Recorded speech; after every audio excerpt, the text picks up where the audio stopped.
એટલે એ વ્યક્તિ જે ક્યારેક વકીલ બની અને પરિવારના કેસ લડે છે, પરિવાર માટે નાના મોટા કેસ લડે છે. બાપ એટલે એ વ્યક્તિ જે ક્યારેક જજ બની અને પરિવારના નાના મોટા નિર્ણયો કરે છે. બાપ એટલે એ વ્યક્તિ જે ક્યારેક શિક્ષક બની અને પરિવારને શિક્ષિત કરે છે. બાપ એટલે એ વ્યક્તિ જે ક્યારેક ધનુર્ધર બની અને પરિવારની માટે યુદ્ધ કરે છે. તો બાપ એટલે એ વ્યક્તિ જે ક્યારેક સારથી બની અને પરિવારના રથને હંકારે છે. પરિવાર એ જો શરીર છે ને તો બાપ એનો આત્મા છે, અને ઘરરૂપી આ મંદિરનો બાપ જ પરમાત્મા છે.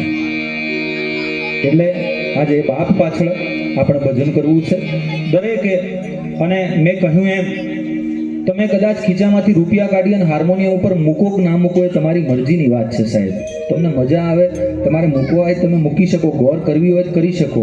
પણ એક નાનકડી અમારી રિક્વેસ્ટ એ રહેશે કે ભલે તમારે રૂપિયા મૂકવા હોય તો મૂકજો, ના મૂકવા હોય તો કોઈ વાંધો નહીં, પણ થોડાક શાંતિથી અમને સાંભળજો. આ બધા કલાકારો છે, દૂર દૂરથી કલાકારો આપની વચ્ચે આવ્યા છે.